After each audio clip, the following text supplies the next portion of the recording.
Happy New Year, everyone. John Collin here again. This is the first video of 2026. Hope you all had an absolutely amazing holiday. And I'm back after taking a little bit of a break. I think we all needed one.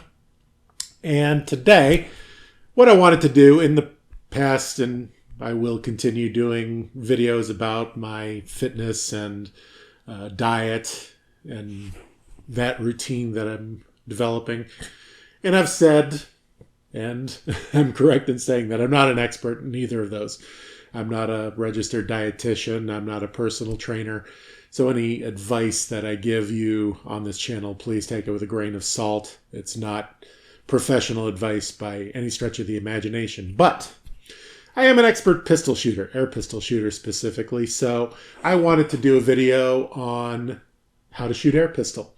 For those of you who are just getting into it, maybe you've just watched some of the old Olympic videos or have seen some other videos or found a club near you and you want to try it for yourself, this is something that will help you out.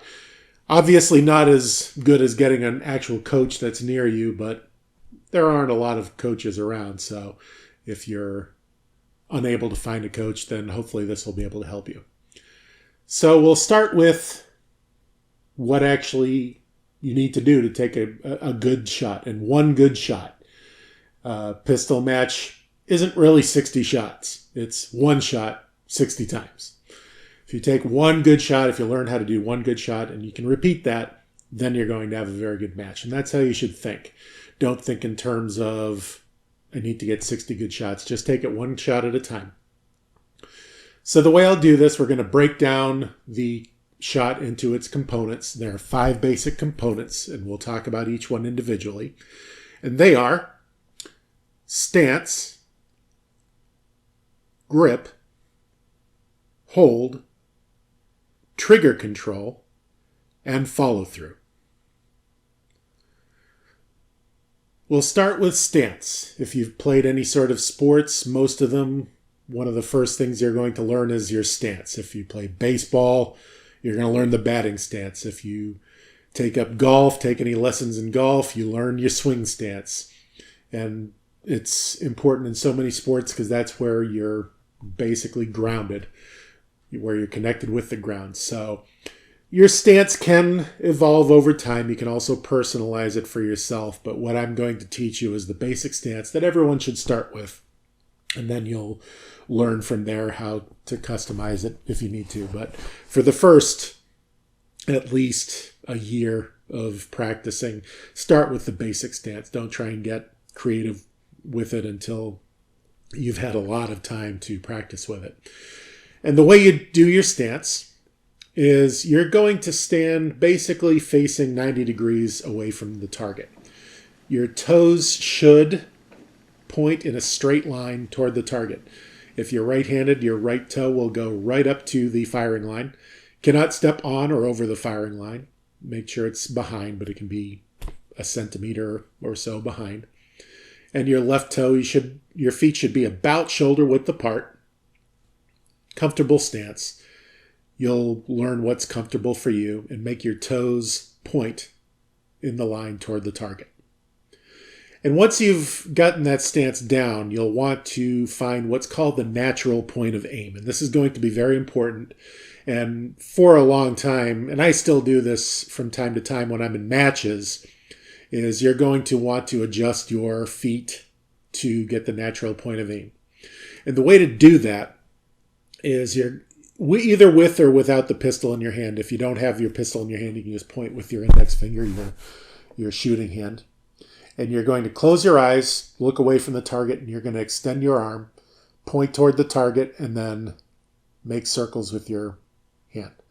And then stop, and then turn your head without moving your finger. You're going to open your eyes, and if your finger is pointing at the target, then you are at your natural point of aim. And by at the target, I mean pointing right toward the center of the target. Ideally, you should be pointing right at the 10 ring. But early on, it's going to take a while before you have that kind of spatial awareness to be able to always point at exactly the same spot. But if you're pointed, say, to the left of the target, then what you'll want to do is you'll want to take your back foot, your left foot if you're a right-handed shooter, your right foot if you're a left-handed shooter, and you're going to want to move only the back foot. If you're pointing a little bit to the left, move the back foot just a little bit to the left. You don't want to move too much because small corrections will make a big difference 10 meters down the range. And you'll want to repeat the process and do that until you found your natural point of aim. And some shooters, I've seen some expert shooters actually get some ruler or one of those foldable rulers that you might get at a hardware store and set it on the floor so they always have their feet in the exact same position once they're set. That's what some people do. I personally don't, but you can, and that's perfectly allowed in even top matches. It's not uncommon at all. That's going to be your stance. And in ISSF pistol, you can only use one hand. I'm sure you've seen all the cop movies or something where they have a support hand, and then some shooting disciplines like practical shooting, USPSA or IPSA, you're allowed to do that. But in International Shooting Sports Federation, which is what's in the Olympics, you're only allowed to use one hand. So what do you do with your non-shooting hand? Well, there's a few different things that you can do.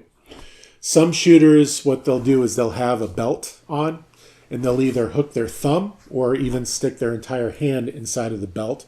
Or if they're wearing pants that have a belt loop, they might hook their thumb inside the belt loop. What I do is, instead of a belt loop, I'll put my hand in my pocket. And you'll see that fairly common as well. Those are the two most common things. But what you want to avoid doing, although some shooters do this, is you want to avoid having your non-shooting hand just hanging limply. And the reason for that is because that will introduce movement. The purpose of either putting your hand in your pocket or in a belt loop is to stabilize your non-shooting hand. And when you do that, ideally your elbow should be not exactly pinned to the side of your ribs, but resting up against it. So very often with the belt loop, people will have the belt, put their thumb in the belt loop kind of under their belly. That way their arm is like this and not sticking out to the side. Because if your arm is sticking out to the side and you wiggle it at all, that'll introduce movement. And millimeters matter. That is a small 10 ring out there. So any movement will throw your shot off. So the best thing you want to do is get to where you're not even thinking about it. You're either putting your hand in your pocket or through the belt loop, and that's when you get started. The next thing that you'll do is the grip. And what's important with the grip is that you don't want to just pick up the gun with your shooting hand. You want to pick up the gun with your non-shooting hand and place it into your shooting hand. Because what happens is if you're trying to mess around with your grip with just your shooting hand, it's going to be very uncomfortable. You won't be able to get it in the right spot. So you want to take your non-shooting hand, place it, and it should be fairly snug in there. You don't want to have to grip very tight.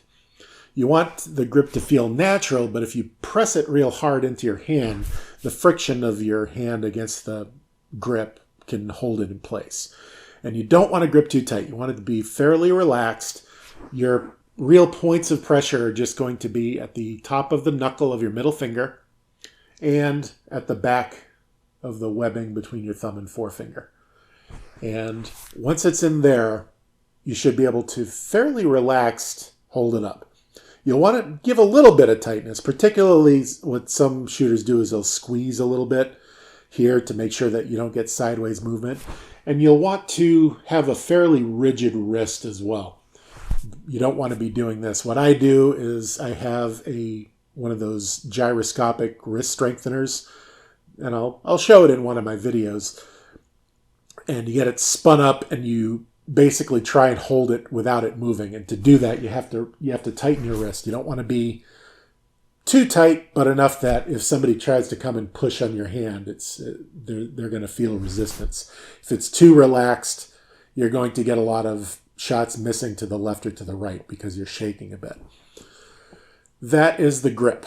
Once you have the grip, so the gun is comfortably in your hand, your non-shooting hand is rested in a pocket or belt loop.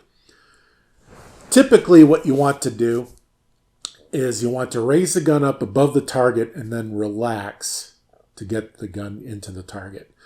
And the reason for that is because when you're raising your gun, you're contracting muscles. And when you're contracting muscles, you're going to shake just a little bit. So if you're relaxing onto the target, you're going to shake a lot less. You're always going to be shaking. There's always going to be movement. You'll never not see movement. But if you're relaxing your muscles into it, then you're going to get a lot less shaking. And the lift should be fairly quick. I see some young shooters are lifting really slowly. And you don't want to do that because seconds actually matter a bit. When you're raising your hand up here, you're going to get tired fairly quickly after just a few seconds. And when you get tired, that's when your hand will start to move a lot more. So usually what I do is I just do a count in my head. I start at 0. At 1, I'm already above the target. And then you want to slowly lower into it. You don't want to quickly lower. You might start a little bit fast, but as you get close to the target, you're really slowly lowering into it until you are holding where you want to be. And that's going to be your hold. But the actual place that you're aiming is not going to be the center of the target. This is something a lot of people get confused about, is we use what's called a sub-6 hold. 6 meaning 6 o'clock on a clock face.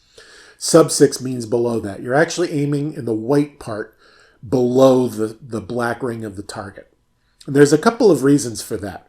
One is because the sights of an air pistol are black. By rule, they have to be black. You can't have them be any other color. And the center of the target is also black. So if you're holding in the center of the target, you don't get a lot of contrast and it's a little bit more difficult to see. So you want the black sights to be on the white part of the paper. So you get nice contrast between that and it's easier to see. And the second reason, and this is going to be very important too, and this is a mistake that a lot of young shooters make, is what you're looking at is not actually the target. What you're looking at is the front sight. Your concentration should be absolutely on the front sight. The target should appear blurry. And the reason for that is because when you're holding, if you move a little bit to the side here, but your sights are well aligned with each other, and you take a shot, you might get a 9 or an 8 or something like that. But if the sights are not aligned with each other, if you're moving your gun sideways like that, instead of a 9 or 8, you're going to hit the white of the paper. You're going to get a 5 or a 6. So it's far better and more important to concentrate on the front sight and make sure that the sights of the gun are well lined up with each other. Once you've got that and you've got your hold, you're always going to see movement. You learn to accept that. And once you get your hold, you're going to then pull the trigger. And that brings us to the fourth part of the shooting process, is the trigger control. What you're going to have to learn with practice is how to move your trigger finger without moving any other muscles of your hand or wrist. And that is conceptually simple. In practice, it's very difficult. And it takes a lot of practice. And the best way to practice that is to do dry fires. And a dry fire, if you buy an air pistol, they'll have a dry fire mode. And each pistol is different. Some of them, the dry fire mode is actually a switch on the side. It's basically the safety of the gun. In some others, the dry fire mode, you just don't close the action all the way. But you'll have to see what the specs of your actual pistol are. And you're going to do dry fires on a blank wall. When you dry fire, all that happens is when you pull the trigger, you hear a click and nothing else. There's no air expelled, no pellet gets fired. And do that on a blank wall where there's no target. That way you can't get distracted by the target, and the only thing that you're doing is focusing on the front sight. And when you pull the trigger, make sure that the front sight doesn't move. And that's going to be your focus. And you should, even now, for me, I still do far more dry fires than I take actual shots. In a day of training, I might take between 200 and 300 dry fires and maybe 100 to 220 or so pellets fired. And that is my training. And I've heard tell of some countries like China or India that have top-notch shooting teams. What they'll do is they'll take younger shooters, maybe 12 or 13 years old, and for the first several months, maybe 9 months of practicing, they don't fire any pellets. All they do is take dry fires against a blank wall for months until they're ready. And then when they actually shoot on a target, their muscle memory is just there and they're focusing where they need to focus and the target isn't distracting them. You don't necessarily need to do that, I'm sure, especially if you're getting into this. You're getting into it for fun, not necessarily wanting to make the national team or the Olympics. If you're just doing it for fun, well, of course you want to shoot pellets, and that's fine. But if you really want to practice and improve at it, you'll need to do more dry fires than pellets fired. And that's going to be the trigger control. That's conceptually very simple, but in practice, very difficult to really learn. And I still have shots where I'll pull the trigger and I'll just see the gun shake as I pull the trigger. And next thing I know, I get a 7. And oh well, what can you do? All you can do is just do better on the next shot. And then the final step of the shot process is the follow-through. It's very common among beginner shooters that as soon as you pull the trigger, you put the gun down. Or if you're using an electronic scoring system like what they have at, say, Olympic ranges, my coach calls it whiplash, where you pull the trigger and you immediately look at the screen. What you want to do is, after you pull the trigger, there's not a lot of recoil of an air pistol. You might not see any recoil at all. Early on, you might see some, but eventually you won't see recoil. You want to hold the pistol there for about a beat before putting it down. And the reason for that is because if you're putting the gun down too soon, you're not really making sure that the sights stayed aligned throughout the shot. One thing my coach has done for me is that you'll pull the trigger once, and before putting it down, take another dry fire. And the gun won't click because I haven't cocked it, but I'm going through the motion of doing that. And that's just teaching me to not put the gun down right away. Some shooters that I've seen, there's some shooters on the national team I've seen that they might hold for 2 or even 3 seconds after the shot is fired. You don't necessarily have to hold it that long, but early on, try to hold for at least 2 seconds just to train your brain to do that. As you get better, you might be able to get away with only 1 second, and that would be fine. But early on, really focus on holding the pistol there. And it's easier to do when you're dry firing because there's no target to look at. When you're eventually shooting on targets, especially if you have an electronic system available, the temptation to look immediately at your score is difficult to overcome. But focus on that early. And once you've done that, you've finished your shot and you can reload and take your next one. Now that that's said, here are some pitfalls to avoid when getting into shooting. The first one is don't focus too much on your score.